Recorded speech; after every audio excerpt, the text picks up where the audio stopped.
Hey everyone, how's it going today? I'm Arbor Pilla, also known as Karo the Artist, and I am here with my good buddy Kellen Goff to host Hi. the Ben 10 anniversary, finale anniversary live stream. So, as many of you viewers may know, the Ben 10 franchise began with what is now retroactively known as the Prime Continuity in December 2005. Ben Prime's story was told over the next few years through 4 series, which concluded in 220 episodes, 5 movies, and it all came to an end with the last episode 10 years ago today, on November 14th, 2014, with A New Dawn, written by Matt Youngberg and directed by Dan Riba. So since the Prime series concluded, Ben 10 has still continued with the 2016 iteration of the series, which ran for 5 seasons, the 5th season being made up of 3 hour-long specials with its own movie, which came to an end in 2021. But now we have a comic book adaptation on the way. So, along with many fans who grew up with the show keeping the spirit of Ben 10 alive, this show is still, relevant in the minds of, hundreds of thousands of people across the globe. So, we're here to talk about Omniverse, which is one of the most beloved shows of the era. So I'm here again, with Kellen. How you doing today, Kellen? I'm good. I'm really excited. Omniverse was, a huge part of my coming up. So this is very surreal. And having gotten to become friends with some of the voice actors on it as well, I'm very grateful that I could bring a few of them on here to play with us today, and of course Charlotte and Daniel as well. We'll get to introducing them now. Yeah, Absolutely, yeah. Why don't you go ahead and introduce who we have on this wonderful panel today? certainly. So let's start with the man himself, Yuri Lowenthal, who has been the voice of teenage Ben Tennyson since 2008. Yuri's role in the franchise has expanded in Omniverse by voicing the aliens Kick and Hawk, Walkatrout, Accelerate, Upgrade, Alien X, and of course the fan favorite Feedback. D. Yuri Bradley also... Baker can't voice them all. Yeah. No, I mean, no. yeah, Well, he can, but Yeah, you had to cinch some of them from him. right. Also, Albedo and Vilgax in this newest reboot here. How you doing today, man? So good. People still. When I go to conventions, the amount of people who still come up every time to tell me how much this show has meant to them and continues to mean to them is astounding. So I'm very happy to be here today because it honestly it has always been that for me too. We're grateful to have you here, man. Thank you so much. Thanks for asking. And then we have Mr. Alexander Polinsky here, who voices Argit, one of Kevin's many criminal contacts, and who has stuck around the franchise until the end, growing closer and closer to the main cast, and eventually becoming president of the Earth. How are you doing, sir? I'm feeling very presidential. Good. We Glad should to be so hear it. lucky.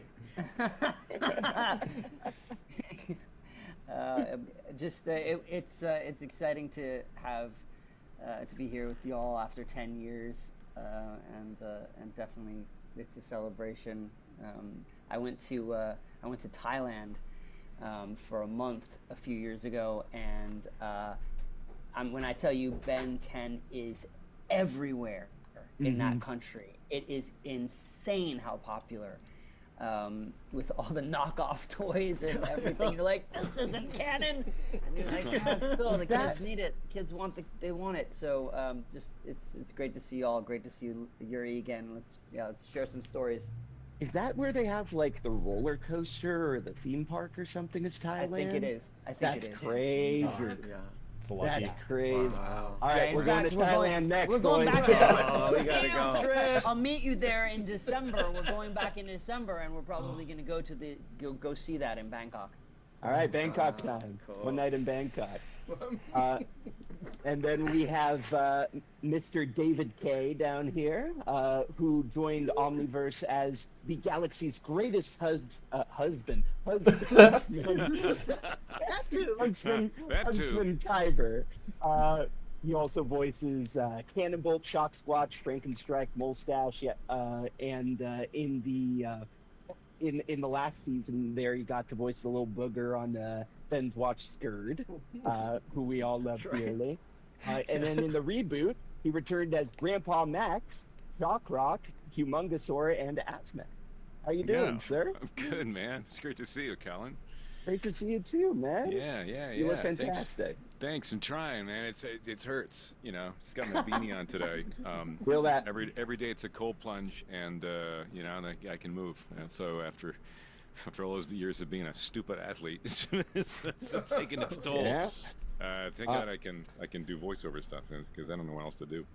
Thank goodness your voice is as strong as your body, sir. I'm trying, man. Yeah. But it's strange that again what Yuri said. I mean, Yuri will always be the teenager, like he's still to this day. I mean, look at him. He's the teenager. He's the kid. The kid. Infinitely useful, doing blood sacrifices or something. Yeah, I know. Really, that's what's happening. He is. I knew it was the blood sacrifice. I knew it. You in the attic, you know, safe. Yeah, That's it. Yeah, That's right. yeah. No, I went into his hotel at one of these cons and he had like a pentagram on the floor. I was like, what do you got that for? That was already there. I swear to God, it was already there. That's right. It was Fullerton. Yeah, you're absolutely. And Charlotte, it's so good to see you'll Great introduce to her, see but you my too. God, I it's get your just been messages so every long. once in a while on Facebook, and Yeah, I miss you. Replying. I dearly. Miss you too. Go ahead. Anyway, Kellen, please introduce the next Yes. guest.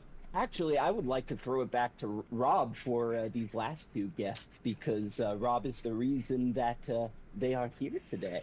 So, would you like to take it away? Well, Rob? I also do want to give a shout out to James from the Watchtower database. He is the one who connected me with Dan. We've done a couple of collaborations with the Watchtower, and great channel. Go check him out if you love DCAU.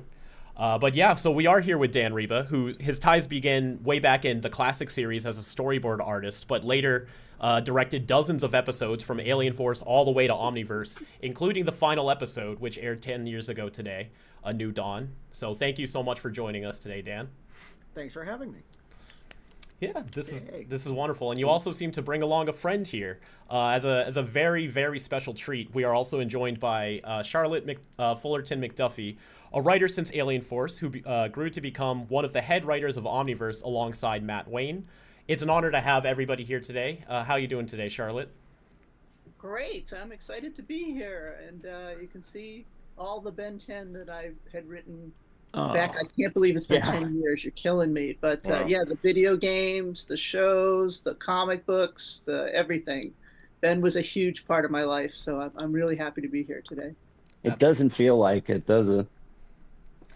Crazy. No, yeah, Not at no, all. it's still. It's like Yep. Just like that. I They always remember said it. it would be like this. recording, like running into Cartoon Network and recording the show today. Remember Cartoon Network? Oh, yeah. I know. That's right. You remember? can Oh tell my we're dating gosh. ourselves. We're dating Who ourselves. would've- Remember Cartoon Network? Back in the day, yeah. Right, who would have thought we'd be able to say Old that? timey boys. Remember syndicated television? Yeah. Remember TiVo? TiVo. Remember shows? Yeah, remember Oh yeah. Scripted television. Yeah. I still remember laying on the couch in my high school drama backstage playing Omniverse 2 on my little 3DS there Oh, every day. cool. Yeah. wow. Yeah, so Wow. this is a great circle about here. Absolutely. Yeah, we're going to have a lot of fun today.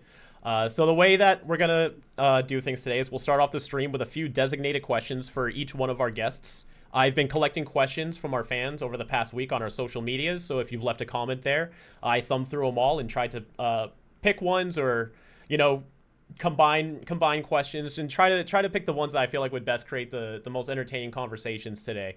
So we'll go through all of our questions one by one, and then afterwards we'll take a short break to give everyone an opportunity to talk about any upcoming projects they're doing, or any voice roles, anything writers might be working on. If you're allowed whatever to, you'd like. yeah, whatever you'd like to talk about. And then we'll finish off with just some fun questions for everyone as a group.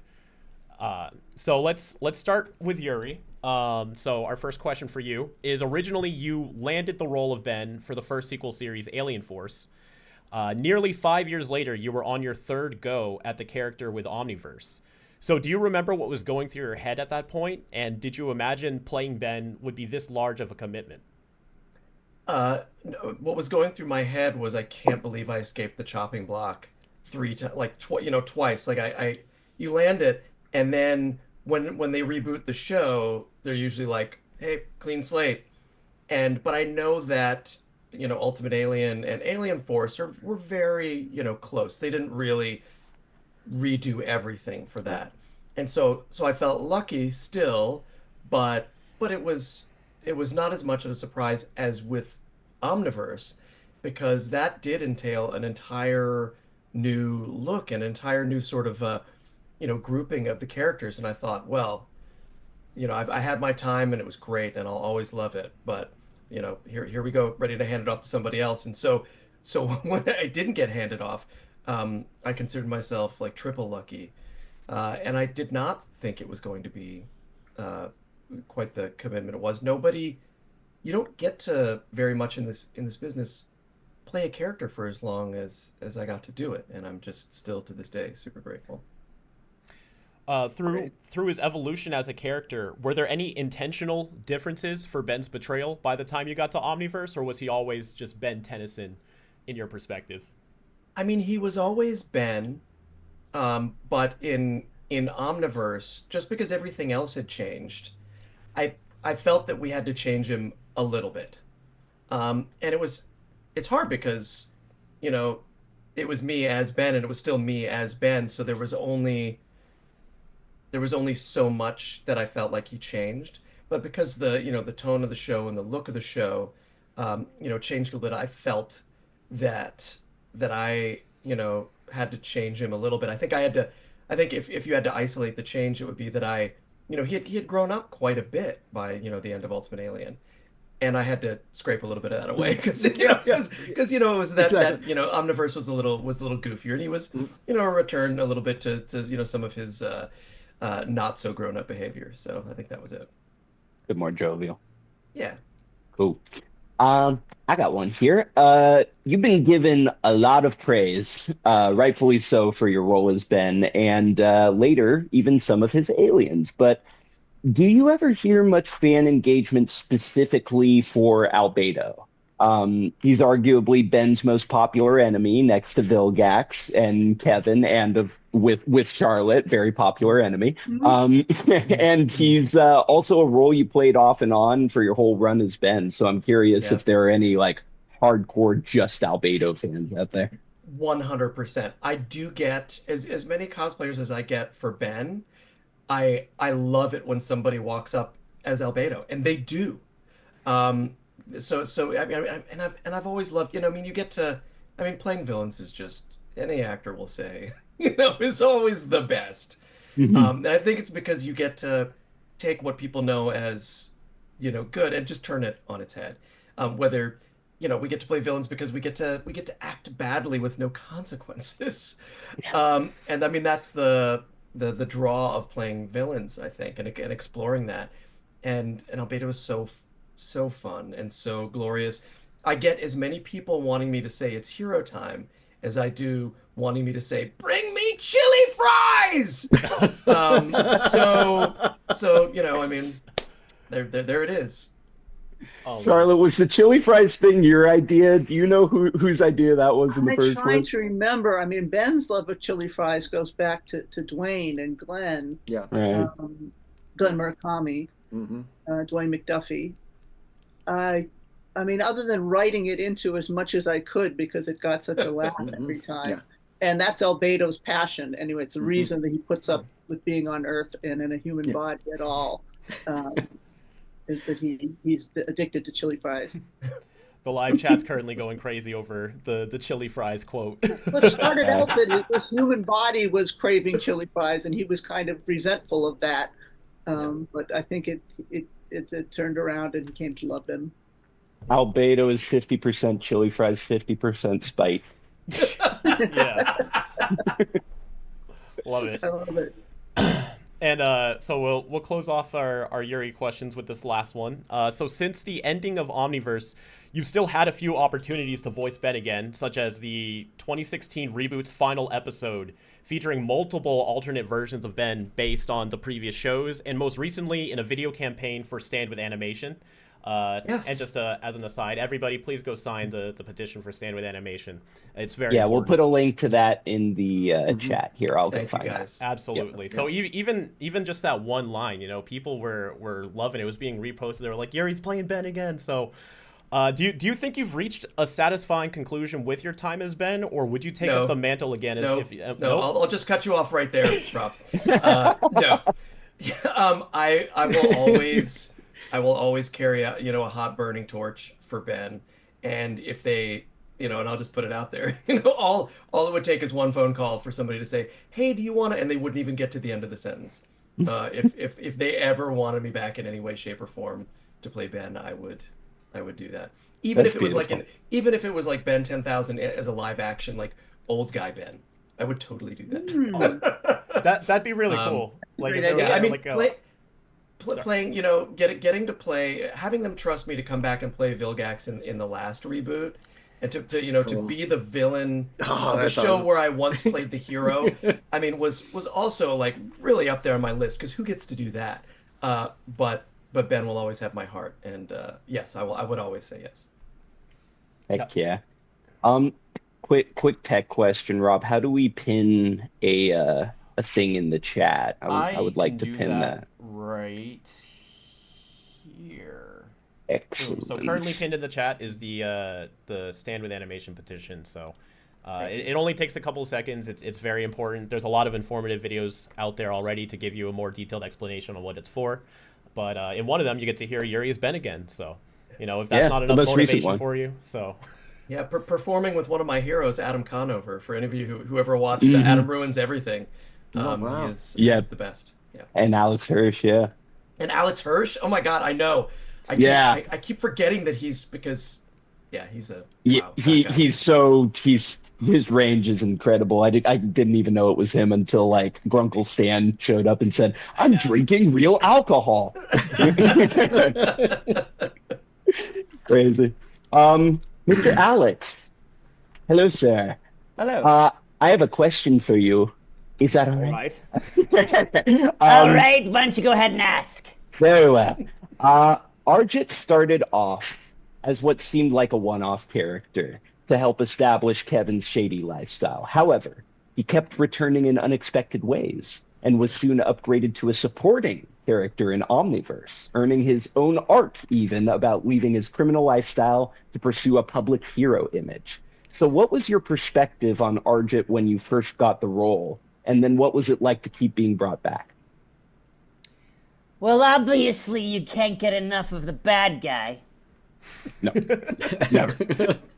But there was always a little hope in there because, he's good with people, maybe. And you could tell it's like like I was saying, Derek Wyatt was a big influence in my career, and he was always telling me like that the characters that I ended up voicing, like Argit, were a bit of him, and so Derek was loud, but he also had a huge heart. He could be really opinionated, and he had a huge heart. And I kind of wanted to bring a little bit of that in, but it didn't start trickling in till later. And I'm really gratified people liked the character so much, and that he had that arc, and people liked him, and he came back. It felt good, A lot of times, for villains, I play a lot of villains, and they don't have much arc, and that's fun. You could just keep hitting it right there, and it'll always work. So it was surprising that they brought me back and the character started to change and he started to have a little more compassion after I just I looked at the wiki and I reminded myself, it was like the change started to come in the people of the aliens in the Undertown, kind of like I got some love there, and then when I got my position as the president, I started becoming nicer, and I think that's because Argit needs a lot of attention. Yes. He needs a lot of Yes. a lot of attention. I think maybe he didn't get so much attention at home. Yeah. And so he got when you're it from born his in a when you're born in a litter, you know. yeah, you got to stand out. You got to stand out. Absolutely. And And you I did. remember. Sorry, go ahead. Oh, I'd just say you did. Yeah, and like just one more thing on the end. You know, Derek and I were talking, and Derek was like, you know, we did want Argit to deploy his ultimate weapon at least once during the series, and it was very quick. You could miss it. You have to go back to see it. But think about this: if a porcupine is able to shoot every quill off his own body at once, what happens to his clothes? They blow the F off. Like the Hulk.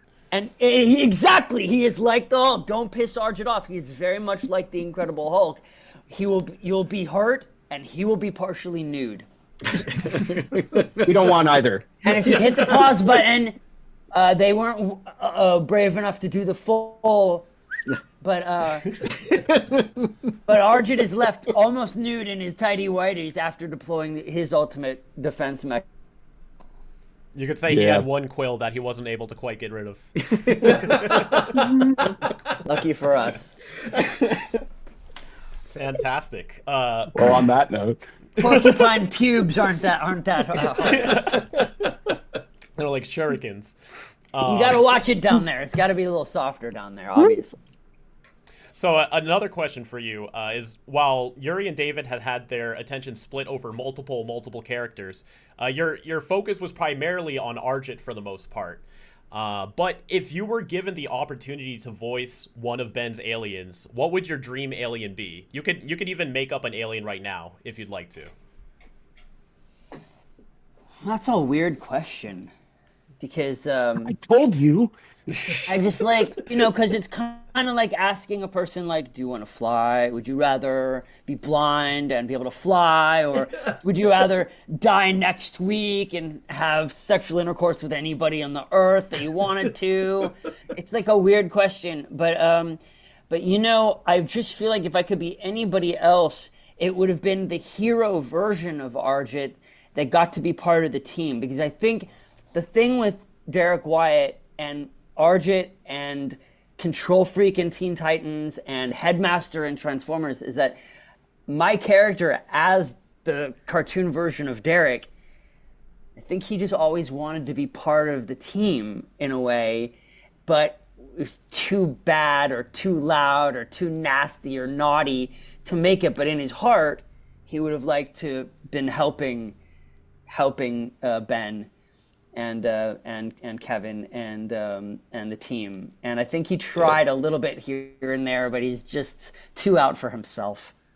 People in the chat are mentioning the Argitrix. Would you have liked to be a Trix wielder alongside Ben? Yeah. Is what you're Yes. saying? Yeah. Yeah, I thought that I could do it. I could do good stuff. Watch, I'll make you proud.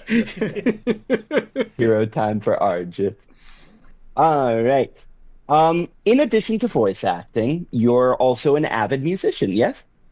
Yeah, I just released an album. You can, if you have Spotify, you can listen to it after you watch this for free. The album is called Before Your Very Eyes, and my band is called Make Magic.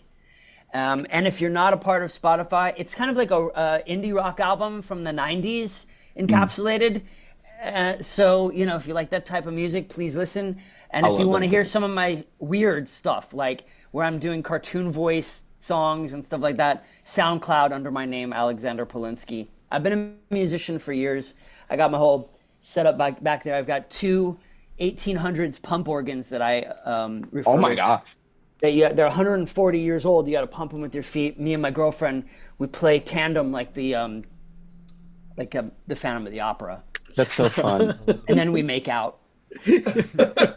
After the Dang. stream, I'll post a Goals. pinned comment to your SoundCloud. So we'll have a just- couple of links ready for everybody once this is That's over. gold. Thank you so much. I just subscribed to your OnlyFans. Oh, thank you. It's only We'll it's put all the link there feet. too. It's all feet. So if you like feet, definitely go to my OnlyFans. So that's Pumping okay. before So that. that's where we can see Argit now. Got it. Yeah. Yeah. Yeah. So Hey, you want my to see a little more of me?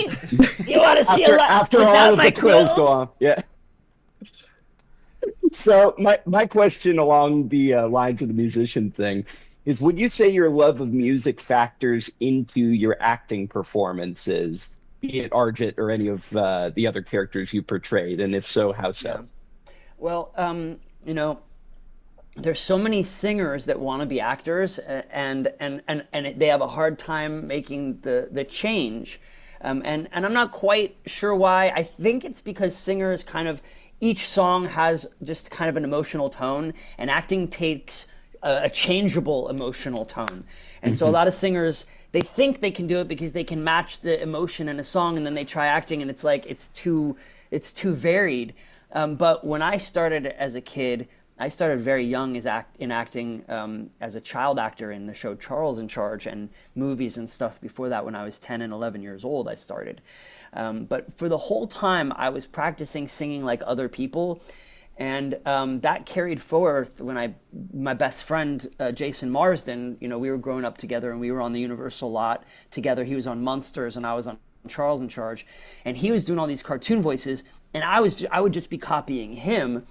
And so the ability for a musician to kind of copy other musicians as they're coming up, it really did play a great part in doing cartoon voices and being able to kind of copy my friends and see what they were doing, especially like doing younger voices. It's a very specific trick to be able to make your voice younger, like Yuri's been doing his whole life, and so many of us have been doing our whole lives. But yeah, I do think to be a singer first may give you some problems, but since I was always an actor who sang, I really do think it gave me an ear to kind of hear something and copy it exactly, and then be able to do it through a character. You can do a voice, but a lot of people, they think they can be a voice actor, role. but as soon as they do the voice, the acting goes away and they don't have any emotional tone. They can do a voice, but it's just all one thing, and then they start to go into an emotion and they lose the voice. So I think those two kind of mesh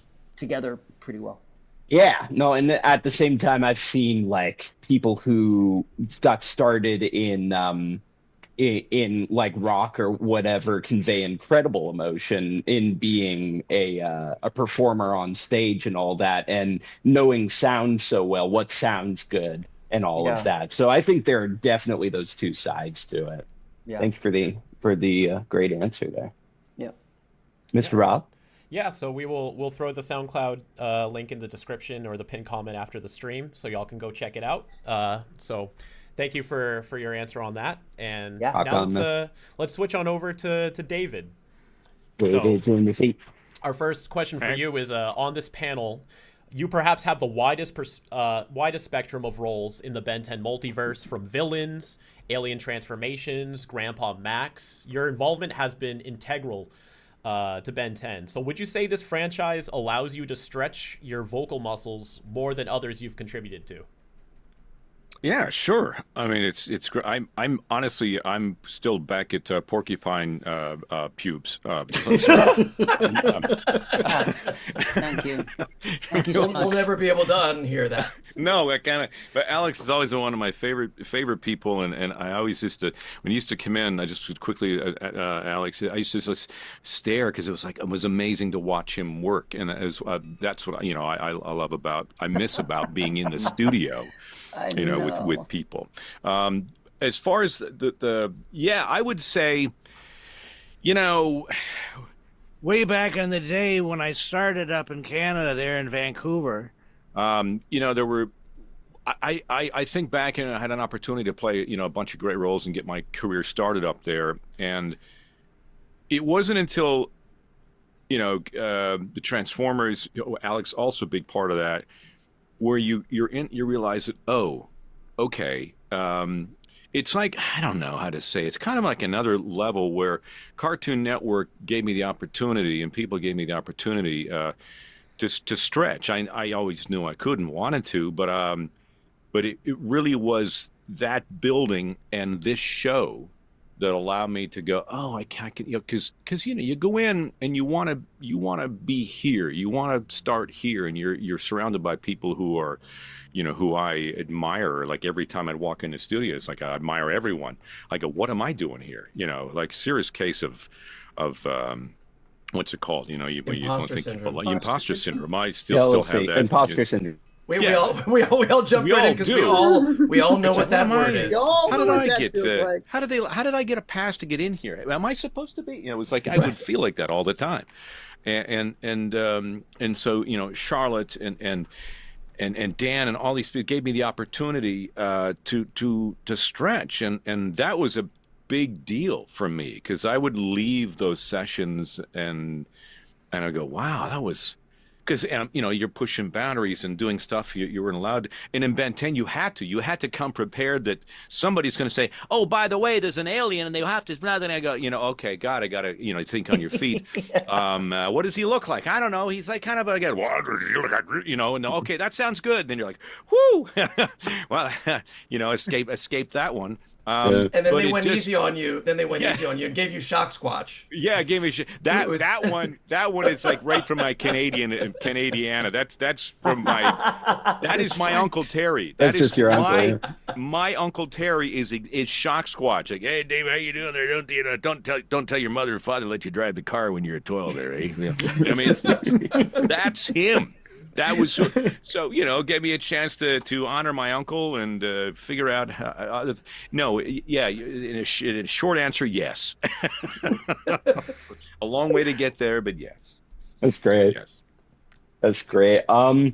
So you have made a strong impact with your original voice roles like Gravitack, Shock Squatch, and Molestache. But when it comes to taking an alien who has already had a voice previously, like Heat Blast or Cannonbolt or Humongousaur, do you remember the process you went through for making the characters your own? Were you requested to emulate the previous established voices, or were you encouraged to try something new? It was always, I never really wanted to hear, but then you hear the name Steve Bloom and go, oh, well, I can't do that. That's illegal. I can't do Steve. It's illegal. I can't be doing that.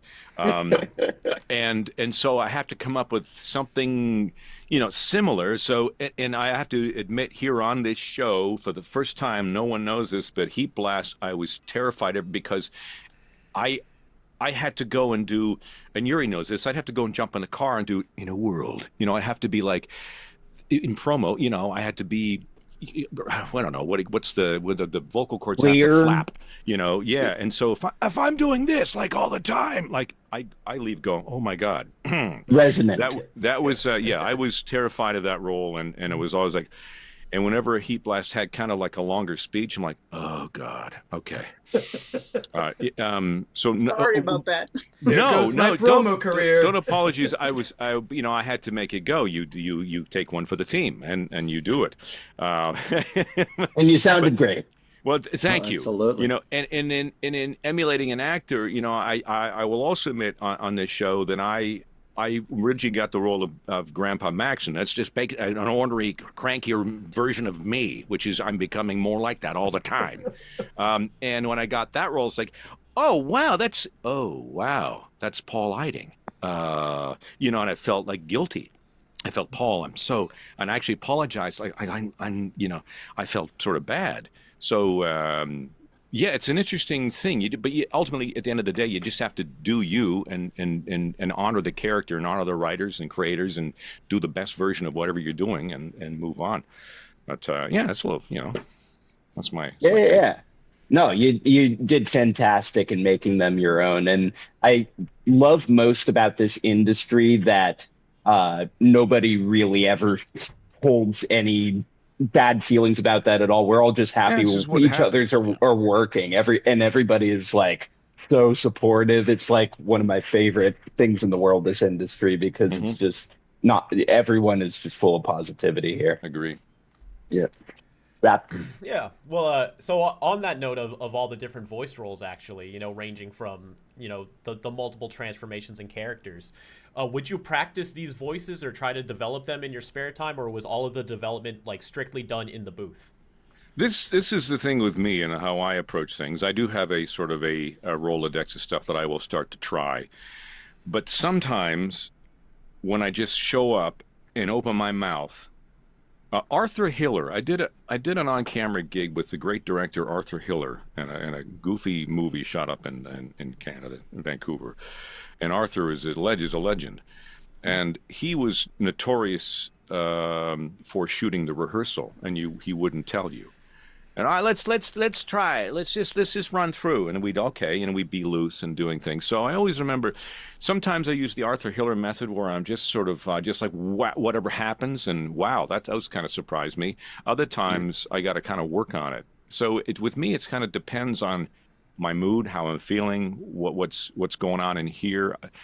I have a different process for whatever sort of time of the day it is or how I'm feeling. That's sort of how I approach it. I don't like to overwork it because I like things to happen organically and to see where they go. That's just my process. That's how I work. That's great. Yeah, no, especially with at least for me with the character Gravitack, you would expect him to be like this giant, rocky, gravelly dude, but then you just come out with like the most normal dude voice, and I'm like, wait a minute. This is wholesome. This works. Like something no one else would have thought of, but you were on the spot and you let it flow. Yeah. So it ends up working a lot of the time. I was more I think that was probably the closest to Charlotte. You might remember closest to Optimus Prime. That sort of idea. It kind of sounded that way. Yeah. Yeah. Interesting. I gotta give some love to Gravitack. He was my favorite Omniverse alien, like the ones that they completed in that show. So yeah, he was a really cool voice. It's cool. All right, well, thank you, David. And our last round of questions are for Dan and Charlotte. These are more, some of the nitty gritty production facts, which I'm personally always super invested in, like the mechanics and the behind the scenes of the show. Yeah, I'm really curious. Yeah, so Kellen, why don't you take that first question? Sure, and you guys can each answer it individually, or if you want to, tag team, hop back in and forth, however you'd like to take it. Our audience is pretty knowledgeable with the process of directing live action material. A lot of them do live action, content for YouTube and those kinds of parodies and stuff. And they at least understand the broad strokes of it. But the process of directing a cartoon is less commonly discussed, especially in sort of a professional, established method. A lot of us just sort of throw spaghetti at the wall. So what would you say, in your opinion, are the key differences between directing animation and live action? Well, directing, I would imagine, when you're dealing with live action, you're dealing with the actors directly for the most part. When you're dealing with animation, we have a director for the voice acting. And in the case of Omniverse, it was Sue Blue. In the case of Alien Force, Andrea Romano. Brilliant directors who knew how to work with actors very well. We knew story. We brought in the entire cast together. We weren't absolutely one voice at a time. So yes, that was the thing. We like to record as a radio play, and so that way the actors could interact with each other, and you'd always get a richer performance than you would through the live action kind of approach of just recording each actor piecemeal. And it was also more fun. I mean, and the whole point, the fun comes off when everybody's interacting with each other. So it was always better that way. Sorry, go ahead. Of course, with live action, you're worrying about the lighting and hitting marks, and but we kind of are in that has to occur between. But we're doing this directed on the page.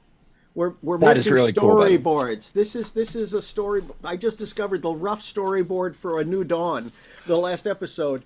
Wow. And this is a little section. This is a rough board that was sent to me by Brett Blevins. So this was like, I got this Toon Boom file And so I would go through and make notes and send this to Matt Youngberg, and he would make notes, and we would adjust things and make little changes. But this is That's before great. anything.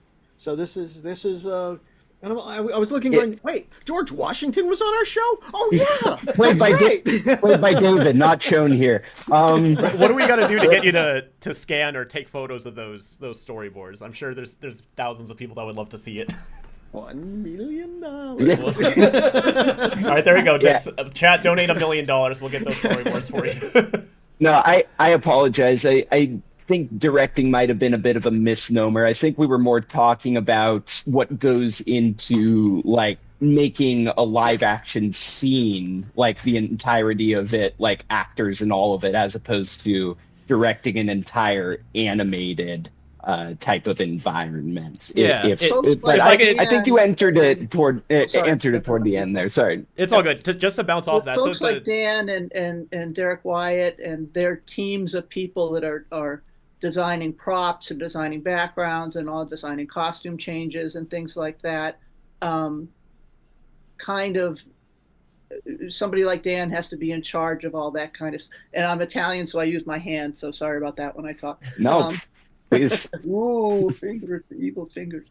And whereas in live action, of course, you've got a department that does props and that does costumes and does this, all these different departments. Whereas I think, Dan, it's an individual person that's doing each of these. Well, in the case, it's not usually an individual person designing all of that, except for Omniverse. Where, I mean, not the background so much, but Derek was in charge of so much of the show, and he took on so much of the design work. So the main design work, then the main look of the series is all from him, really. Remember the Weeping Angel that we put in one? That was pretty fun. Oh, that's great. That's right. Yeah. Oh, yeah. We stuck a TARDIS in our British show, so in the background somewhere we stuck a TARDIS there. So that's and yet in the episode I tried to sneak in a Time Lords reference, and everybody was like, "No, not allowed." Yeah, right. You wrote an episode? Yeah, the Most Dangerous Game Show. Oh, I didn't know that. You didn't know you wrote well, that? I'm a fake fan. I'll leave. Well, and gave him a chance to write one, and he pulled through. Yep. Thank you. That's great, man. By the skin of my teeth, and thanks to your support, McDufferton. Yeah, that was a great episode. Rob, you were going to say something. I love that nickname. That is my nickname, McDufferton. McDufferton. You're in Lowenthal.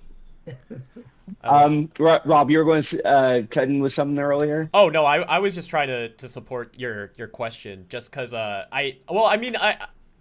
crux of it is basically like when you see an episode with a director credit where it says directed by, with live action, you pretty much visualize, okay, they were sitting there behind the cameraman giving orders and stuff, pick up this, say this line louder. But with animation, you can't do that because it takes months and months of time and investment. There's storyboard artists involved. So like what exactly does a director's credit stand for in a cartoon? It's almost exactly the same, except for that part where you're saying behind the camera, telling the actors what to do, because we have a very good voice director who's doing that. So what I'm doing is behind the voice director, I'm going, they should be yelling at each other here because we're going to have this. They're closer together. Oh, there's a helicopter, so they have to be louder. Can you give me 3 screams of different lengths because we don't know how tall the cliff is that they're going to fall, or how long they're going to fall, and we're going to loop it. So those things where you're just kind of like asking, story demands off of them. But I'm not going to step into their feats because Sue Blue is wonderful and Andrea Romano is extraordinary, and these people know exactly what to get and how to get what we need for the story from the actors, and so we're it's like you let them do their job. Dan, so is it unusual that way. for animation director to be in the voice records? No, I know it's unusual for a writer to get to be there. But we'd like to do both because a lot of times their questions are always questions, and the writer knows the intent.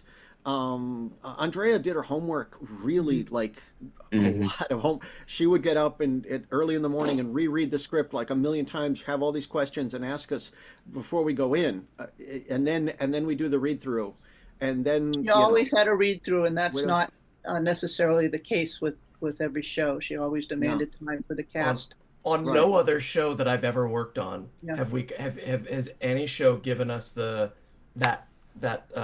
latitude, that time to do a read through before we go in the room. Yeah, no, it's important. That's thanks to Andrea that she demanded that. Heck, I mean, it was so important to get that because because sometimes there's certain things that were intended in the story that we're not quite getting, and we have to kind of go, well, can we play it a little bit this way or that way, and that way we can make those adjustments before instead of after, because it's always such a pain afterwards to get all the notes and all that stuff, and it's just it just seems a little, I don't know, like people did something wrong. Nobody did anything wrong. Everybody had a choice, and we're just trying to make this thing work better. And it has nothing to do with with correcting things. It's just a matter of getting everything exactly the way it needs to be to shape the story best. Hey Daniel, I remember one thing that Derek used to do. That I never saw on any other show. He would be sitting there watching the whole cast record and be sketching our characters for future ideas. He would like to listen and watch us do our character, and it would give him visual ideas about what to do with the character next. Absolutely, and that's a way. I wish we could bring everybody, like the storyboard crew, in with us, but so many were freelancers. But we used to do that too. Yeah, absolutely, Derek. Yeah, absolutely. Above and beyond. Yeah. There would be so many times on Batman. Bruce would do that. Too. Yeah. Well, I think I'm on a delay. Sorry, Dan. No, it's okay. When we had the story meetings, and it would be Matt Wayne and I as the head writers, and then the freelance writer, but Matt Youngberg, the showrunner, and Derek Wyatt would be there in the story meeting, sketching and laying out ideas as we were discussing them, and it helped us understand whether this was possible or not. It's one of those, and then the armies met. You write that, and then you realize that's going to be untenable. Yeah. Oh wow! I'm sorry. Just hearing about all the goings on and stuff, and Andrea, she has earned that retirement. Shout out to her. She is incredible. So. It's your question. The way things should be done. I don't know about other people, but she was a huge influence on me in the way I still do things now. She really made us feel comfortable. She had a real time. I've been working with her for many years with Teen Titans, and she really had a talent for making each person feel like she was really happy they were there, and so you wanted to do a good job for Mama. You know what I mean? Like you just wanted to make her happy, and she had the perfect mix of whimsy and director quality. Yeah, and past that, just being in the booth with other actors. Ensemble recordings, at least in my experience, are so far and few between now. I feel like actually having a cast together doing a play, it really informs the performance a lot better, makes a better product, and that she knew the importance of that just speaks to how golden she was. Maybe Yuri could say a little bit about this, but when me and Yuri and Sipes were in the same room, the rare times I got to work with all of them, I felt it's not like competition, but you're like, oh, that's good. I'm gonna do something now. I'll do something now. Okay. That's you bring the best out of each other. Exactly. And you don't get that when you're separated in your different houses. You all just do your parts. And so it really does speak to the old ways, the last sort of, I don't know what to call it, the last generation of animation, that we were part of, which was almost completely. Sue Blue didn't do sessions with Sue Blue always had the ensemble. Andrea always had the ensemble. Exactly. And it's rare now. It really is rare, and I think it makes the product suffer. This question isn't on the sheet, but I'm curious. When is the last ensemble session you can remember doing? And you don't have to say the production title if it's out, but like how long ago? David, it was one that I was on with David. There it is, Masters of the Universe. Is that? Wow, Oh, no, sorry. really? Yeah. Yes, I was your protector, Yuri. Yes, you were. I was your protector. Yeah, we all went home, and there was some other couple of shows, but it was like, I remember the quick story about that, Yuri. You remember the first time we were all on Zoom, and Roger Craig Smith was in Idaho. I was here in my studio, and we're texting back and forth, and we're waiting for Gray and Tom Kenny, and there's still, and all of a sudden we get a black screen, and is this thing on? Hello, is this thing on? Camera on. And Gray, of course, shows up, and she has this. How did you get a Starbucks? And she's on Zoom, and she couldn't figure out how to use. I'm sorry, guys, and her head was like here. And Roger texted me and said, isn't it amazing that top 2 voiceover people in the world have no idea how to work a computer? Oh my God, that was the first day. I'll tell you, I miss that magic. But back to Andrea and all sort of good voice directors is you need to be able to cultivate that feeling that we can try anything and that we're there to have a good time, but also the iron fist of you guys can't just fuck around the whole time, because what you do when you get John DiMaggio and John DiMaggio and end of story, but when you get a group of people who are inspiring each other and and you're all entertainers, so all entertainers, make each other laugh. Like, it was kids, come on, kids. Yeah. It was a miracle that we got anything done, to be honest. Yes. Yeah. Sometimes between the lines, it was very filthy monologuing going on that I can't repeat. Let me tell you something, Ben Tennyson. That's my favorite apoplexian. People often ask me, they're like, "Who's your favorite alien?" I'm like, Wrath. Yeah. They're like, why? Yeah. I'm like, John DiMaggio. That's why. a lot of fun to write. So much fun. Yeah. I got an just... Annie nomination from that first episode, so I have a lot of affection for Wrath. Wow. Yeah. No, just John in general. That's just you can say anything. It makes me laugh. Yeah. John is the only actor in Hollywood I know can play video games while performing.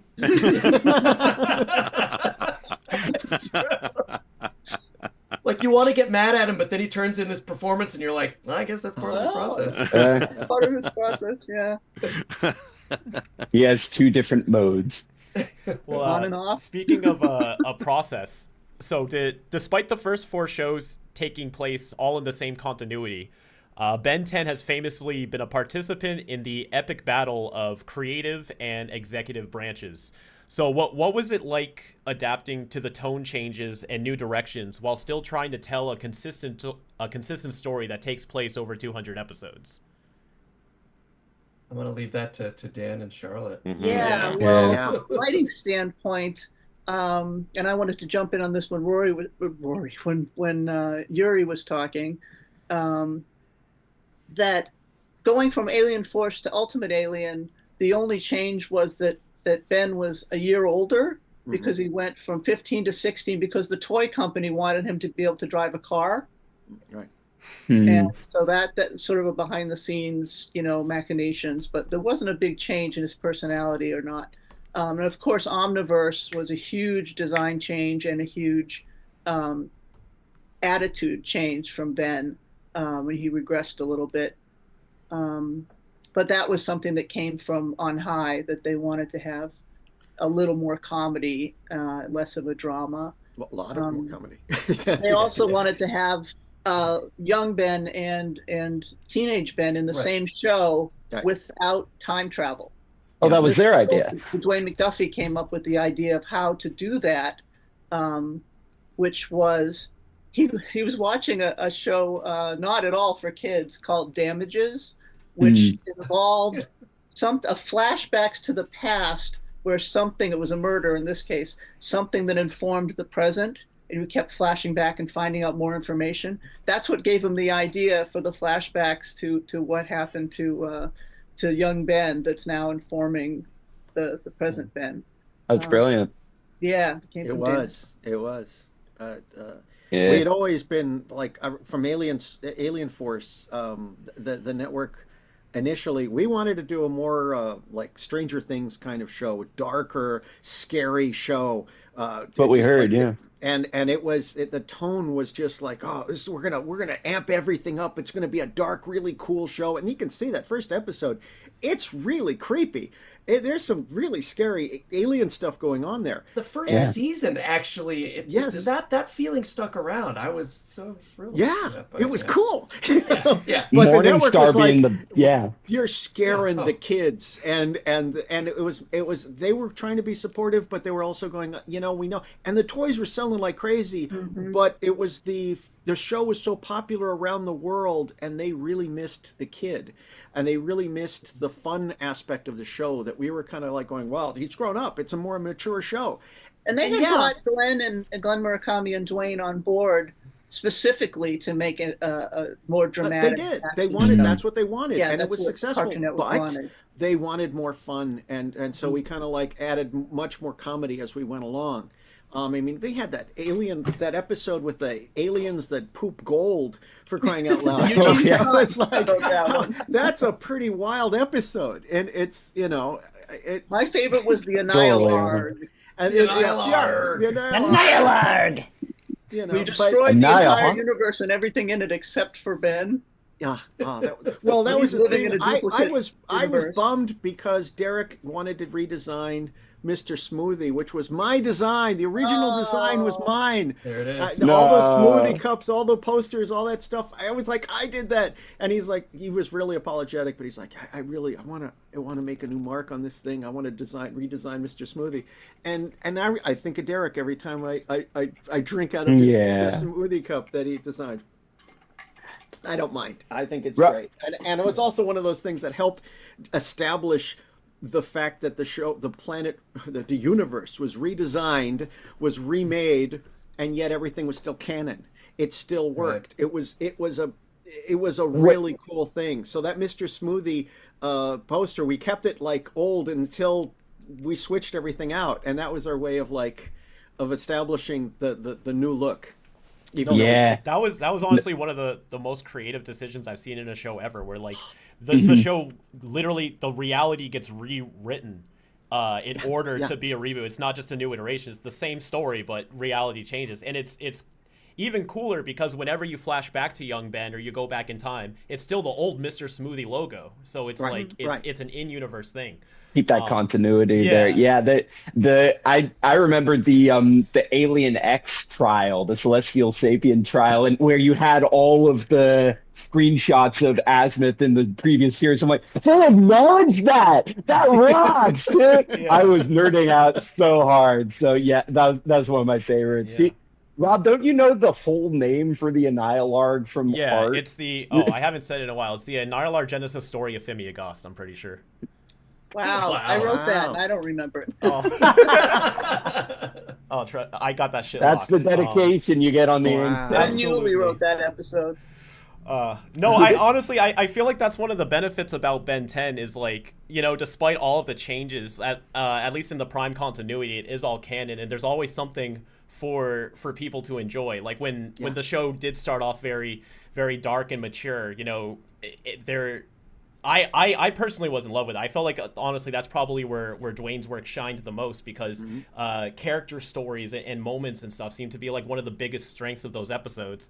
And then for the fans who wanted more fun and more life and more humor in the show, Omniverse comes along, but they're still all connected. So there's always something about the show that people can be attached to, which I find very interesting. I don't think there's many shows that really tackle pretty much every avenue in one long story. But another big change going from Alien Force and Ultimate Alien into Omniverse was saying goodbye to Gwen and Kevin. Yeah. And I remember that first episode. Yuri remembers this. So it was when the characters were saying goodbye. You guys were getting all choked up because we were saying goodbye to the actors as well, and they've been through so many episodes together. I remember that recording session specifically. Everybody getting choked up. Speaking of this one series after another, they were all released pretty close to each other, one after the other, and so they probably had to be in production while the previous one was airing, right? Like Alien Force, Speak to that. Alien Force during Classic, Ultimate, yada yada. Well, so, sorry, you can go ahead. No. It's just the Ultimate Alien was just tough because we just had to design more aliens for him. But it was essentially the same show. There really wasn't a big leap. That's why when you guys break it up, it was like really, it's really a toy line more than anything. That aren't all cartoons. Yeah. So when you think of it as being it's 50 episodes of this and 40 something episodes of that, no, it's really 90 something episodes of that same iteration. It really is. It really is one show that's just titled differently because they don't want to give residuals or pay bumps. Yeah, he did live to the end of Ultimate Alien's writing, but he didn't live to the end of the production of the shows. But his contribution to the writing was all there. Right. The question attached here, given that Omniverse was the final iteration of the original canon and the reboot wouldn't debut until years afterwards, did you know that season 8 was going to be the final season when you were working on it? And did that change how you capped it off? Yes. I think so. Thank you. Next question. Yeah. Next question. Yes. Yes to both of those things. Well, that was probably like the first and I guess only since it was the end time, like you really knew the show was going to end because, Alien Force, Ultimate Alien, Omniverse, the cycle kept going. But now knowing like, this is it, the Prime continuity ends. Like, what was it? Well, we didn't know it was Prime continuity ending because we didn't know there was going to be more in the years to come. So our ending was the ending of Ben 10 in any iteration as far as we were concerned at the time. But toys were still selling around the world, so they were like, there's still money to be made with this franchise. So let's find a new way to squeeze that lemon and get some more juice. And, so let's do it. Let's do some more. I still fantasize about what a road trip would have looked like there. Right. That would have been really cool. Oh, yeah, because the episode ends with Ben saying we're going on a road trip. So, there's been this unofficial, like theory that all the fans are saying like, if Omniverse got a season 9, we could have seen that road trip. And Derek did talk about some ideas he had for it had you gotten that season 9. But if you did have the season 9, would you have even done the time war with Maltruant and everything, or was that created to end the show like on this grand epic scale? It was created to end the series, but we would have found a way to continue on. I know Dwayne said he ended Justice League Unlimited 3 times because he didn't know that the series was going to continue. They would go up the Watchtower and then, you got another series, another season, and he'd have to undo what had been done. So yeah, we would have done something like that, I'm sure. By the way, speaking of Maltruant, I'm responsible for the casting of that. Oh, Mark. Oh, wow. How'd you finagle that? There was no finagling. I bumped into Mark, who was recording on regular show. I had no idea. So I thought he was just like doing a guest thing. And so and he's like, I'm doing a regular show episode. And I'm like, wow, that's cool. That's a great show. And I start to describe an episode, which he starred in. And I had no idea. I hadn't read the credits. I didn't know he was Skips. I had no idea. So I'm telling him about Skips doing this really, and he's just like sitting there like, he didn't tell me. Yeah, that was me, But then he told me, by the way, I pride myself on the fact that I've done a voice for every single Cartoon Network show ever. Every single one that has ever been produced, I've done a voice for them. What? Wow. And except for Ben 10. And Ben 10 had already been on for many years by that time. And we're like, oh my gosh, we'll fix this. And I talked to Derek and Matt, and we're like, well, we gotta create a character for him. And so they were already working on the Maltruant thing. So we're like, he can do this character. And that was the only time that I ever met him was on the set at Ben 10 when he came to work. I got to take a picture with him. It was one of the biggest thrills of my life. So thank you so much for facilitating that and making that happen, because I was there that day and I was like, whoa, yes! come on. And what's really cool, that was just before the news came out that Lucas sold to Disney. So that was all happening real time while we were recording Maltruant. We were finding out all this news about Disney now doing Star Wars, and that was amazing. It was surreal. Amazing. Yeah, just a gem of a human too. Yeah, that is really cool because, like, you know, Ben 10 has had a handful of, like, really surprising voice actors in it. Like, you know, Chris Pratt was Cooper in Ultimate Alien, and now Chris Pratt. Before it all, yep. Yeah, right? That's right. Himself. Yeah. Before he came a somebody. He was always on. Once you're on Ben 10, you know, that's peak. Everything else is like... Downhill from there. And Judd Nelson. Yeah, Ben 10,000. Judd was yes. But do you remember when he read a script and he had to say dweeb and he started laughing and we're like, what dweeb? And he's like, what? Well, and he had to stop because he was laughing so hard, and he was like, well, I all right, here's the deal. I was working on Breakfast Club, and the director needed a word. So there was a word that my high school buddy and I came up with, and it was in Breakfast Club. He's like, yeah, that's it, perfect. That's it, dweeb, perfect. So they used it in the movie. Obviously, it became a popular word. You're saying so he made the word dweeb? Became a word. He invented the word dweeb. And Yuri was like reading it. Maxi Zoom dweeby. String of words. He invented, and it was like that was like the Ben 10 insult. Because yeah. He calls the other kid a neo Maxi Zoom dweeby. That's it. I was hoping somebody remembered it. That's oh my cool. God. That was a really cool. It was the only insult that they didn't bleep out on the TV version. Right. And it's like my head exploded when that happened. It was like, oh my gosh, this is the weirdest thing because it's like reality imitating art, Right. Oh, this is crazy. Of course, not intentional. Dweeb just became part of the dictionary after that movie. It's in the vernacular. We're all, you know. That's crazy. Oh, that is so cool.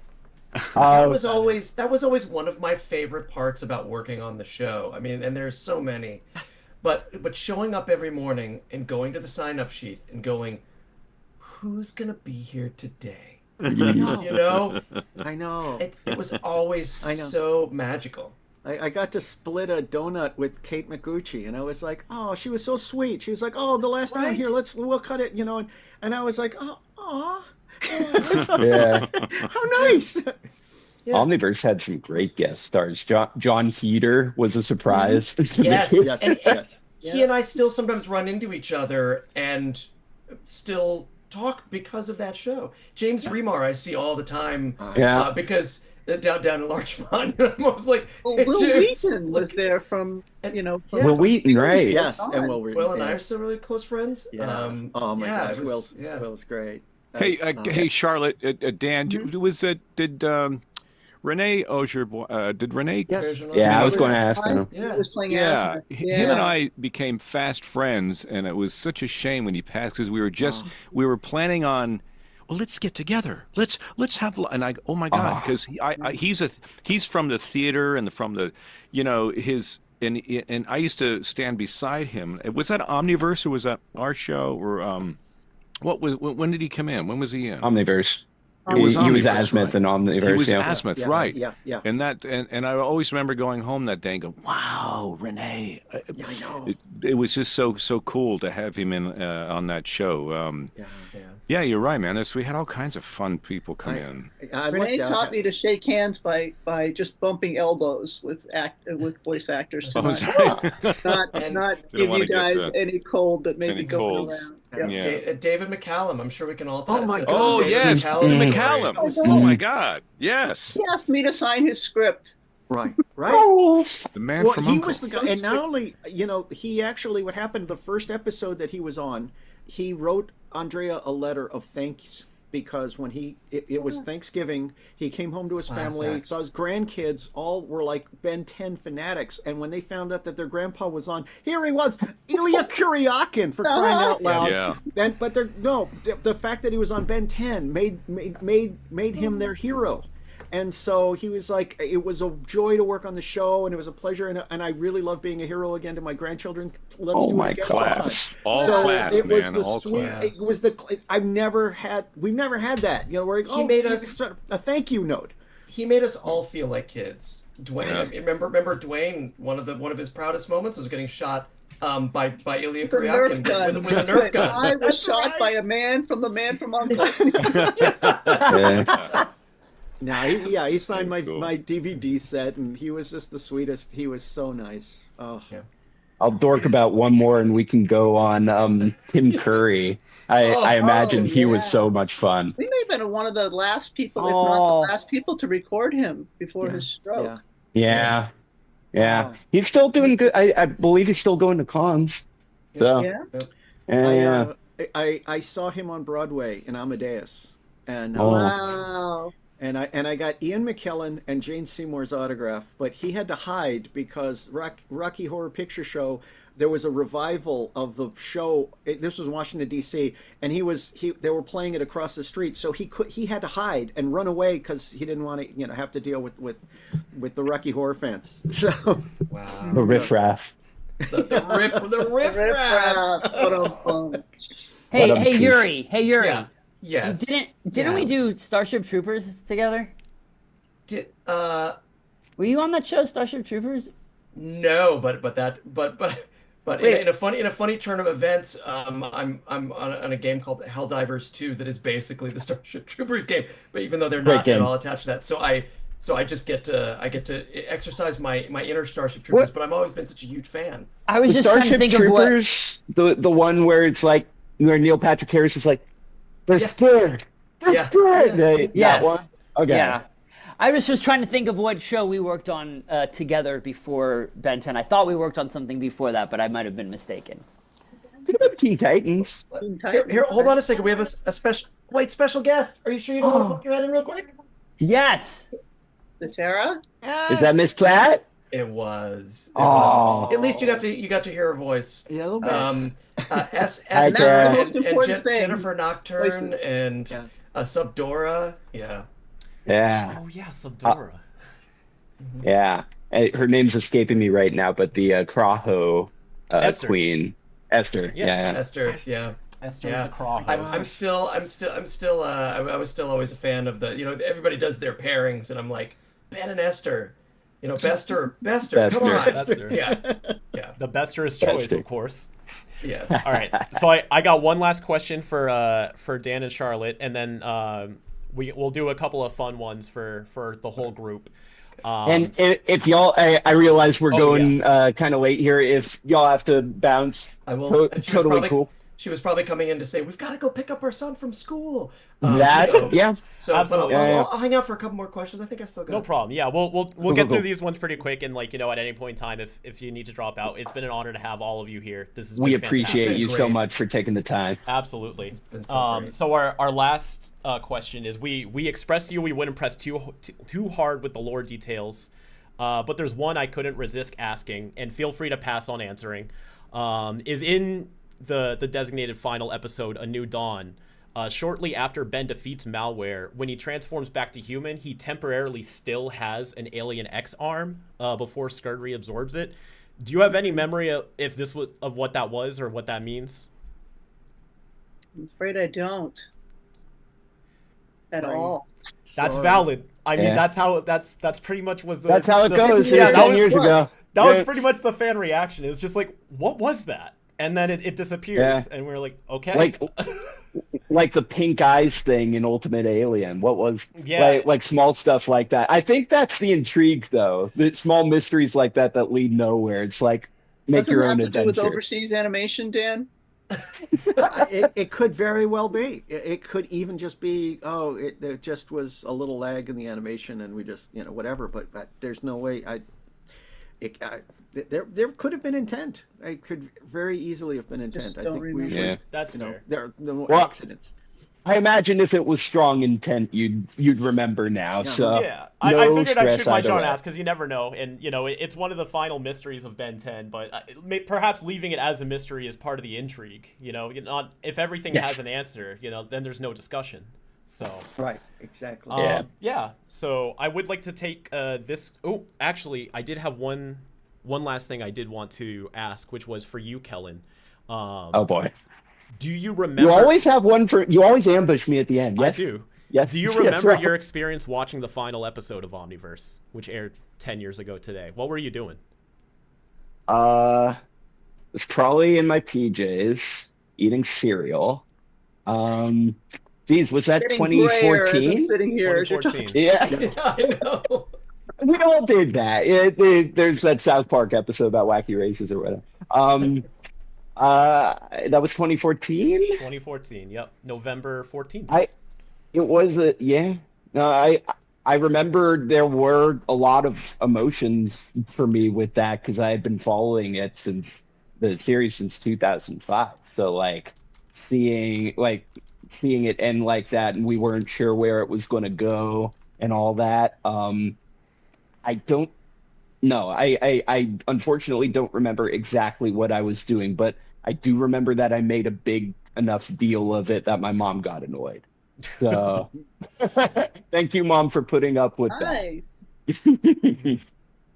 Yeah, Cool. when I was watching it off of my laptop because I haven't had cable in years, so I would always have to wait for the episodes to come out online. And I wasn't even sure if it would be the last episode, and it was actually really frustrating, which is why I remember it so clearly. Because when it got to that scene, when Ben's holding the Annihilarg and he's transforming into all of those different aliens, and it was all living up to this is the last episode, emotions are high, my laptop crashed. And it froze. It totally killed the momentum. And of course, I restart the laptop, I skip to that part and keep going, but I was like, oh, come on, right now, really? And it's like, yeah. And then I had to go to work an hour later, so I would just have that kicking around in my head and be like, "It's over. The show's over." Now, and I'm just thinking about that. I'm like, "Yep." It's a fun story now, at least. Yeah. You remember it, and I don't. I guess my thing didn't crash. I don't have anything interesting about it, but that is an interesting anecdote to have about And it. Rob, in a really funny way, you have been instrumental in keeping the show alive. Thank you. Yeah, Rob. Exactly. Yeah, I mean, it's been such an important show to me growing up, just as a show, as a viewer, as an aspiring artist and writer and everything, and all the videos that I make online, it's just... Oh my God. Sometimes I'm even surprised with myself, with the video content, simply just on the fact that there's just so much to talk about. I don't think I could ever run out of things to talk about with Ben 10. You're almost at the end of reviewing every single episode of the series, and we're still talking about what we're going to talk about after that. Yeah, because there's also this dude has sat down with millions of hours with this stuff and analyzed it one by one, and they're great analyses. But I remember our 100th episode yeah. because Yuri wore a white tuxedo. I remember that Instagram post. Session, the 100th episode. A James Bond tuxedo that was my father bequeathed to me. Yeah. Oh. That's right. We took a picture. Yep. That's really. You guys, also before we got on the Zoom, I was saying that I went to Thailand and was walking around Thailand, just around 2,000-year-old temples, and then you take a left turn, and there'd be a wall of Ben 10 merchandise. Everywhere in Thailand, the show is just beloved all over the world, and the fans keep it going. And I'm like, this toy is not canon, and they're like, oh, give it back to me. There, take it. And to speak to Derek, he was not only instrumental in the show, but he was just as big of a collector and nerd as the rest of us here. He got prototype toys, right? Stuff that Yeah, and not only that, but he designed stuff just like he did with Transformers. He designed things with toys in mind. So he was working with the toy designers on a lot of the So that was it was a dream show for him because he got to see these things that were two-dimensional manifest into three dimensions. Yep. And he I remember every time he would show us something and how just like a kid, just bouncing off the walls when a new toy came out. It was so cool. Before he passed, he and I were part of the same Transformers collecting group. So, always seeing his face light up about that. And hey, and when Kellen, he passed, yes, sir. Did you recognize that? That is Toxitron from BotCon. Derek, that's Derek's. Derek gave that to me after our table read with Weird Al. Oh, yeah. It's my favorite thing in the world, and it sits on my desk. And I remember Derek, a bunch of us getting together for pre-Thanksgiving in honor of over at Talleyrand. You know, we used to do that with Good DJ old Dub. Talleyrand. And but that is my prized possession right there. Wow. That he gave me. You know. I was going to say, I when he passed, he left behind Honey, can you bring me my huge collection of this stuff, Yeah. and Amazing. I might have to grab. I did Grab get mine. to I have a bequeath me some of his too. Yeah. I have a shock squatch mask from his collection. Really? Wow. Oh, Derek had the biggest collection of female action figures in the world. It was the most complete. He had every single female action figure that had ever been created. That is what I was told. Also, How do you display them all? He must have like a secret underground vault or something. You press the And button. Derek- Oh my God! In package. Oh, there and, it is. and Oh my if you God. can see it, Derek, you can't really see it, but he drew a picture of the headmaster That was- right there. Derek did, That's I was going to ask if that was Faberbach or him. and he signed it. It Wow. has my voice in it. You Wow. can't hear it. But that was exciting. right back. because Warner Brothers made a whole bunch of talking action figures, and I was the first one to discover them in the store. And when I went there, was it Warner Brothers that was doing the show? Who was it? Hasbro? Was it? What you mean like? It can't was, remember. but it Yeah, was it like was a Cartoon yeah. Hasbro or something. Anyway, It was Cartoon Network doing it. I went in and I found almost all of us in the Transformers cast had a talking action figure, and none of us knew. And none of us had been paid. Yeah, that was a big So deal. I started the cascade of all the other characters in the show getting paid for the talking action figures. I think we might have had a Ben 10 scenario with that too. It happens. Yeah. Yeah, no, there were some of these that were like either super rare. They talked about them like not getting much into circulation or what have you, like Snarrow, Astrodactyl. These were Derek. The Bullfrag and this Ghost Freak here. Holy cow. I they were- remember reading that Derek designed Blaster. Ghost Freak in Omniverse to have mint green skin just so that when the toy comes out, it would have the glow in the dark texture. So he was Right. he was That's cool. very, very perceptive and aware about how these would be translated into Right. toys. Right, absolutely. Yeah. Crazy, right? Wow. It On that- says right here, property of from the collection of Derek J. Wyatt. So Damn. thank you, Derek. Thank you for he keeping made all me that into alive. a toy. A Driba became a That's toy right. thanks to him. That's So You have right. Driba with you? So I'm a toy. I have him in another room somewhere, but I have a Driba. Okay. Yeah. The only Argit Argit too? toy is the only Argit toy ever made. Wow. I think it was like they had came in a cereal box. Somebody from England, I think, sent it to me or something. I have That's no incredible. idea where I it love came from Argit. or how it got Oh, produced. what a But great- this is the only Argit ever made. Wow. Rob, man. didn't I send you some? I don't. Did it? You get them? You didn't send it yet, but you did. Oh, I didn't? you Oh, sent I'm me so sorry. It's all good. I mean, as long as it's safe and protected. Yeah. Figure out where to get one of those for Matt Wayne, who actually created the character. Yeah. Like, I want to say episode 3 of Alien Force. Yeah. And That's it was pretty a cool. one-off. You know, Wow. Yeah. Dwayne called him a running buddy of Kevin's. And Wow. Dwayne's idea came from, what was that show? Like a 70s, The Rockford Files. Right. Oh. That's right. On the Oh, that's Rockford. right. The Stuart Margolin character, of course. Yep. Yes, that's what. Oh, duh. Angel. Yes. That's the thing. Dwayne, like, yeah. Oh, that does Seen remind me. everything, even at a young age. Like, how did he get to stay up late and watch all this? Yeah. You did Yeah. say prior you wanted to touch a little bit on Dwayne's contributions to Omniverse during the time of production. Is there anything you still Oh, I wanted to touch mentioned on? it. I think I don't know Yeah. if I said it before Yeah. we were recording. Yeah. Or the Damages TV Yeah. series. Oh. Yeah. Did but- I Oh, say yes. Yeah. Yeah. Yeah. Okay, Yeah, I already yeah. told that story. But Yeah. one of you, Yeah. I think it was Rob, mentioned being a Gravitac fan. Yes, that's me. His Yep. original name was Gravitron, and I named it. Gravitron. And Len Wein, rest his soul, was the writer for an episode. I don't know which one. It was in the story meeting with us when we heard from legal that we couldn't use that name, that it was already in use. And Len said, "Oh yeah, that's one of mine." and everything, DC and Marvel and everything in between. And that was a character he had created somewhere along the line. Wow. You waited until then to say it.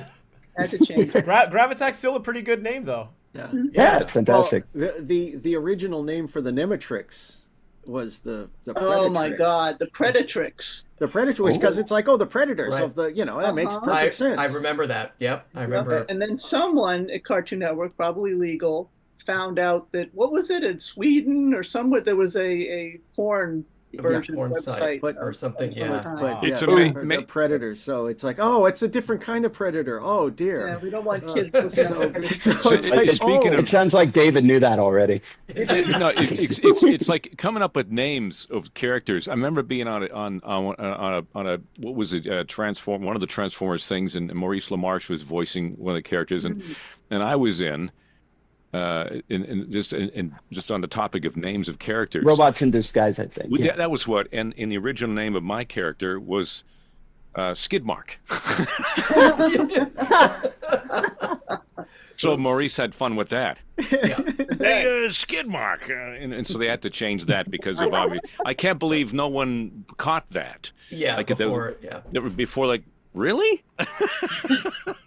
So it's amazing how you come up with the names of the aliens. Like that's an amazement to me. How do they? It's really difficult with think of Dungeons and Dragons and all the superhero books over the years, and every name has been used in different configurations or a different misspelling of it on purpose. I remember seeing The Incredibles and Dwayne saying Dash. Ah! Right, yeah. Right. How could I never have thought of that for a speedy character? Yeah. On that note, I've got to go, but you guys keep talking because this is like the greatest thing ever, and thank you. Thank you Rob for and Kellen, coming, man. For putting it together. We're gonna have lunch. I want to have Yes. an interview. Get caught up. This is wonderful. Okay. Yes, please. Yeah, thank you for joining us. You're always a pleasure to talk. See, Yeah, you're always welcome on the channel, man. Thank you. Thank you. I love you guys. Thank you. All right. Fantastic. Love to you, man. On that note, Good seeing you I'll again. narrow down the group questions to just 2, and we can try to speed run them to get you guys out of here. Yeah. First one is it's mandatory for us to ask this as Ben 10 fans. What's your favorite alien? Yeah. David, go. I gotta say Albedo. You mean one of Ben's? Yeah, a transformation, or like Okay. or one of your favorites. Perhaps, Yeah. if there's For no, instance, mine is Buzzshock. Rob's is Swampfire. Swampfire, yeah, big Swampfire. Wow. Mine is Interesting. Frankenstrike. That was a good one. That Couldn't was a good strike. One. Yeah, I liked him. That was a really good one. Oh yeah, Wrath, I think, for me. Wrath for me, Wrath. just because of the Wrath. craziness Hard and to the choose. intensity.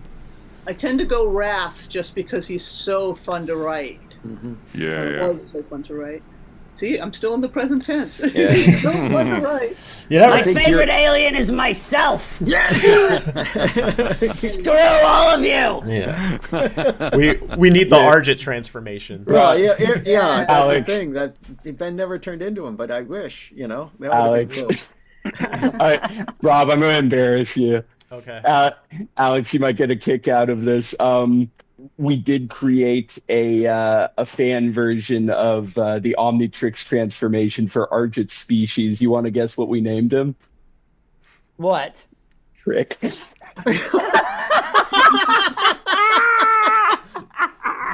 Yes! That's great. Oh man. I'll show it to you afterward. Please do. Do you think you could have gotten away with that on Cartoon Network if Ben turned into Argit? He could name him Prick. I don't think so. It would have been awesome, though. Yeah. Well, maybe we spell it with a Y or something. There you go. See? I'm feeling a little prickish. Well, what's that? Oh, Change sorry. the spelling of things. Yeah, change the spelling. But, Yeah. there was I forget who leaked this. It might have been Derek, but while he was doing his Curious Cat stuff, but there was someone who asked, are there any aliens that are in the Omnitrix that we haven't seen? And he named one of them skid marks or something with 2 X's, if I recall. Really trying to get the name in there somewhere. Listen, Dave said it. I had to. It was in my mind. Hey guys, I gotta get off the call. It's been amazing talking to you. I put my album and all my music stuff in the chat. If you want to give it to the fans, I'd be really appreciative. Will do. And hey, if you ever need me again, just call. Absolutely. Will do. Thank you so much. And Good to see you, Alex. Good boy. And shout out to Kian Carlisle for connecting us and making this possible. Yeah, Kian's a good friend of mine. He hooked us up. All right, Great guys. dude. Have a wonderful day. See you, man. Thank you. Bye. Take care. Bye. Take care. All right. And so we'll just close out with this last question, which is, do you have any fun behind-the-scenes stories or memories to share? Which I actually think is the perfect final question. Yeah. That we haven't talked about until. Yeah, I know, mean, it kind of did. sounds like we already covered that I ground. I did the Judd Nelson one, God. which was the shock Yeah, that's of, big. Yeah. holy moly. Yeah. Yeah. I'd like to mention the new DwayneMcDuffie.com site I've been revamping into an archival site because your fans might like to see some of the original scripts in terms of the multiple drafts, the outlines. Not for Omniverse because Dwayne wasn't a part of that except at the first episode. Yeah. I've been digging through that like crazy. I have Have you? Okay. I've Some been video reading- It's still beta testing, so it isn't itself yet. But I'm glad you're liking it. It's honestly like such a gift alone. I mean, I was a very frequent visitor of his website when it was up initially. Like when I would race home, the first thing I would do is check the forums and see like what are all the new posts, all the new responses and everything.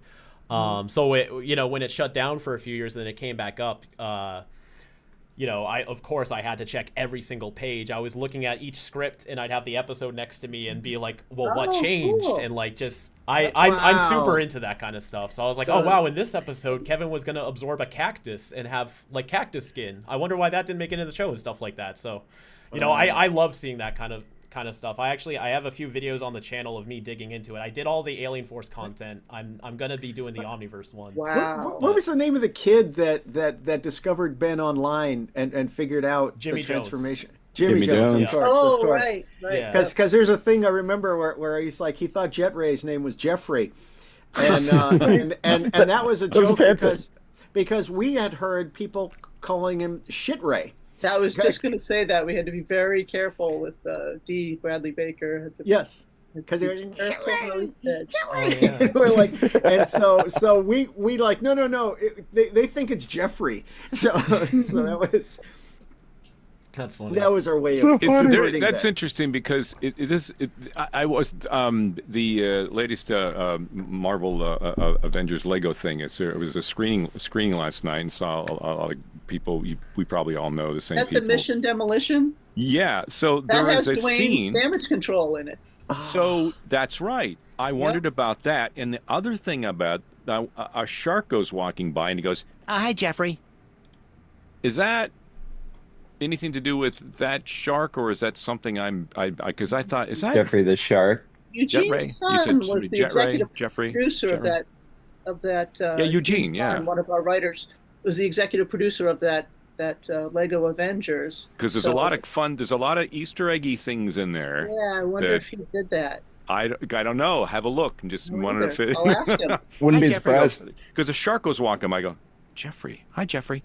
So I don't know. Just throwing that out there. That's something to take a look at. The only other story I have for this cat. I mean, we've covered a ton, but I just remember Greg Sipes like walking in late a lot.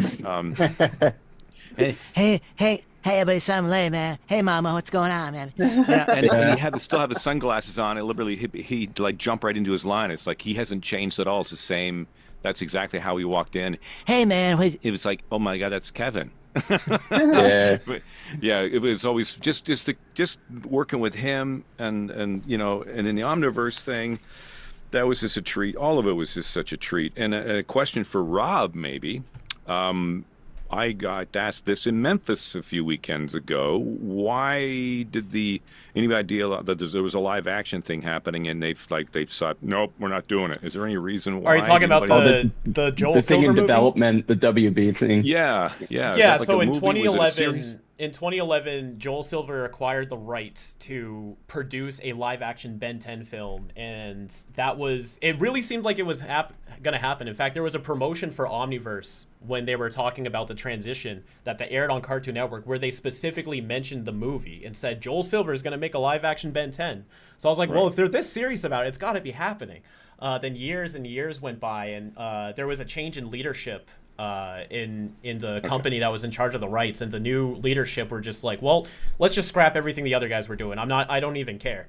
And then for a while it was just kind of in limbo. But then actually earlier this year I went to go see Duncan Rouleau at a con out in Massachusetts. So I asked him, I was like, is that still happening? And he was like, yeah, I don't think so. It's just the people who were in charge at the time wanted to do it, so it was kind of just taken out of their hands. So I mean, in a way, maybe the rights are up to grabs and somebody wants to do something with it. I always think about how, Star Wars, between the first 3 movies and then the second 3 movies, there was over a decade, like years and years in between for a while, where people probably didn't think it was going to come back. So I mean, I feel like Ben 10's one of those franchises where there's always going to be a chance for someone to take the reins in and bring it back, especially with its flexible versatility and all that. But yeah, so the live action movie, it was real for a while, but it's not anymore.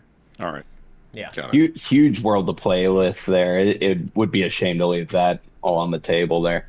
They're saying in the chat here, they might have been referring to Jeff the Land Shark, which is a little mascot character of Marvel's, but it could be a double joke. Maybe. Could be a double joke. Oh, all right, cool. By the way, remember one funny thing, or kind of funny thing, or interesting thing that happened at the record one time, where James Remar and Greg met at the record, and Greg had remembered that he was on Deadwood, and he was like, and as he shook his hand, he was like, "Oh, I know you. I killed you." And and then a couple of weeks later, Powers Booth was on, and it was like, and I believe. So yeah, it was like a Booth had killed the Greg's character, so it was like it was all like so James had gotten his revenge a few weeks later. That's so funny. I tried to get Greg on here. Unfortunately, it didn't work out, but I'm sure he gives his best. He's awesome. Yeah. We'll have to do another one of these too sometime, and see who else we can get. And you're of course all welcome back if your schedules allow for it. But yeah, on the 15th anniversary. Yeah, on the 15th anniversary, we'll be back. We're gonna be every 5 years. Awesome. But 5 years later. This is 5 years later. But no, this has been wonderful, honestly. So I feel like this is a great way to close out. Thank you, everyone who came on board. One quick thing, absolutely. Rob, just what the original name for Omniverse was, Ben 10 Evolutions. And people can find Dwayne's outlines, and I think there might even be a script for Ben 10. I heard about that. That's right. In fact, it's on his site now, or if it's not, it will be. Didn't he have like the idea of Khyber, the hunter, and the Nematrix, all of that stuff was sort of based loosely on stuff that that Man of Action had set up as different outlines, and he and Glenn had kind of like worked out the gist of what that series was going to be. So it's like, yeah, and I mean Matt and Derek all sort of formed it and made it what it was, but the gist of it was all percolating. Yep. I actually do. I have a quick question about that. Someone found, I don't know how some fans, like, they just have access to so many different informations. Like the trademarks for Ben 10 Hero Generation, Alien Force, Evolutions, and Ultimate Alien were all done around the same time. So were those all taken just so you had the options to pick and choose which name you went forward? Probably. Yeah, okay. That sounds right. Yeah, that's what we were thinking, because like there was also like an online game called Ben 10 Omniverse that had nothing to do with the show. So when the show was coming out, we were like, what? Well, what's that? How does that work? But probably different trademarks. But yeah, no, I mean this has honestly been fantastic. I could sit here for like hours upon more, but perhaps we'll pick this up at another stream in the future. You're always welcome on the channel, and just keep in touch if there's anything we could do as well. Is there anything last minute you guys want to plug? Of course, the Dwayne McDuffie side is live. I don't know. Any charity stuff? Any friends that are trying to get awareness to anything? Anything fun? Gosh. Well, there's Dwayne McDuffie Foundation, and coming up at the end of the year here, if people want to make tax-deductible donations, it's actually to the Roper School in Bloomington, Bloomfield Hills, Michigan, where Dwayne went and loved his childhood there. So that's a good one. Period. That one's great. Yeah. Right on. Wow. Yeah. No. Yeah. That's. I mean, that's. So Khyber was Dwayne's Khyber the Huntsman. Is that Dwayne?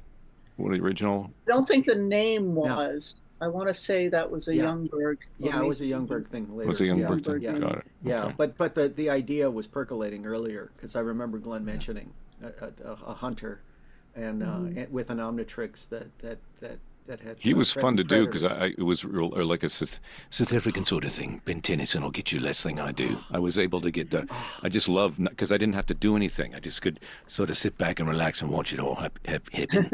Yeah. It was good. But anyway, I just it's great to see you, Charlotte and Dan's been a long time. It's great to see you. It's been a long time. Are you in LA or in Canada? Yeah, so we're Ventura County. You are, okay. So yeah, we're up somewhere north. halfway. And so yeah, proper. we're north, and we still have our place up north, but yeah, it's just great to see you all. And Kellen and Rob, thanks for getting this together. Very, very special, very cool. Absolutely. Yeah, Thank you for being on, man. And I will be at Fan Expo in San Francisco the weekend of Thanksgiving, and then nice. on Sunday. I'm flying back down because I committed to do a panel on Batman for the Lost Con at the Hyatt, LAX Hyatt. Ooh. So You're going all over. Yeah. So that's Right. That's going to be nice. That'll be fun. Right on, man. Everybody go. I'm going with Stan Berkowitz, who also wrote on the show, and Stan Stan wrote a book that Beyond the Bat, which I illustrated, and is available on Amazon. So that there's my plug. Excellent, Cool. excellent. Fantastic. David, what's your next con? Next con, I just had a whole bunch come through. The next one is in the one up in Washington in February. The first one we're doing up there, the year for me is. Is that It was the Anime Washington, Feb 8th to 9th weekend is the first one, and then we've got TF Con, Transformers, 8th, 9th of March, and then they got me after that. Gosh, there's yikes. We got Fusion, Toon Fusion with me and James Arnold Taylor and Eugene in May. We'll put up all those on. My publicist is doing a good job because I'm really not on social media, so she's pretending she's probably me. healthy. So you'll see all those. Going to New Mexico this year, and there's a bunch of stuff coming up. And of course, just dropped, and we were at the screening last night. It's just dropped as the Marvel Avengers, and the crew gets back together for Dwayne McDuffie's Demolition Man. It's very funny. We all had a good laugh last night, so that's out there to watch. Right on. Yeah. Cool. All righty. One more thing, because it actually absolutely. Ben 10 after all, one of our writers, Kevin Rubio, Kevin. now has cancer and is I put together a GoFundMe for him. So if you can find that on GoFundMe, Kevin. Sure. Do you have a link to it we can put in the chat I just right found now? it. Okay, cool. Yeah, probably put that up. GoFundMe/Kevin Rubio, or whatever the formatting is for GoFundMe. Yeah, we used to hang. Remember, we all used to get together for Super Bowls. We used to hang out all the time. Yeah, that's right. Yep. And just a quick story. I know we got to go. It's a quick story about Kevin. He's endearing to me. And I was wondering what's going on with Kev and when the pandemic hit and where everyone's scrambling and Kevin's gigs. He calls me up and says, "Dude, I got a script. Do you mind? It's a weed company." Is that like I said, "Yeah, man, whatever. I'll whatever." So he covertly dropped it off. And the script, and I ran away. He ran away from the door, and I grabbed it, and I put it away, and of course washed my hands. I took it in. It was a corporate thing, and I'm reading it, and he called me. He says, "I said, yeah, it's done, man." He says, "How do you want to be paid? You want product or money?" I go, "What do you mean?" He goes, "Well, do you want some of the product?" I go, That. Oh, you mean like Prada? Oh, no, that's okay. So, well, the guy, it's like really. I go, okay. Sure. I don't know what to do with it because I don't, and so it's still, how many years ago? 2019. It's still hidden somewhere in that closet. I have not touched it. It might not be as potent anymore. Maybe not, but Kevin is an endearing friend, and I just feel horrible of what he's going through. And please, Charlotte, pass along my best to him. I And, sure will. Yes, it's a good one. Yeah. All right. I gotta go. All. Thank you. Love you all. Absolutely. Thank you. Wonderful. Let's see. Let's get together soon, too. David. Yeah, let's Please, get please. together. Yes, sir. Yeah. All right. Cheers, all. All right, you all take care. you. And All right. I'm just saying, I'm saying goodbye to viewers. Thank you all for viewers for tuning in. I hope you enjoyed yourselves. If we didn't get to your question, I feel like we covered enough ground here for today, but please leave a comment down below. Perhaps we can try to do this again in the next couple of months. If no promises, but you never know. But it's been very fun, very informative. Dan, Charlotte, thank you so much for coming. This is literally like a dream come true for me. Seeing your names flash in the credits for like years and years, and now having the chance to talk to you all, this is fantastic. There's no better thing I'd want to do with my time right now. Well, if the fans have any more questions for me, you can find me on the Charlotte Fullerton page on Facebook, and you can ask me questions there if you want to. Cool. Wonderful, thank you. And to the rest of the audience, we have a new Drawing Matrix episode coming out this Saturday. Then in 2 Saturdays from now, we have a video talking about Brainstorm's home planet, Encephalonis 4. But until then, I named the planets. That was a good name. And the species. Okay. It reminded me for the toy company. While we still have time, am I saying it right? Encephalonis 4? Does that sound right? Oh boy, I don't remember. I'd have to see it written down. That's how we said it. So Kevin Rubio and I came up with a lot of those names and descriptions of planets. But there's one that Dwayne came up with, the planet that doesn't rotate. McDilty, which is what it's from. Yeah. It's the McDonald's McDLT that was hot on one side and cold on the other. That's right. McDonald's. That's so fun. That's so perfect. Yeah, Planet McDilty. That's really good. Great. And as always, Kellen, thank you for co-hosting with me. Absolutely. Thanks for having me. Absolutely. And for all of you, I hope you have a wonderful rest of your week. And as always, keep it fizzy. Keep it fizzy. Okay.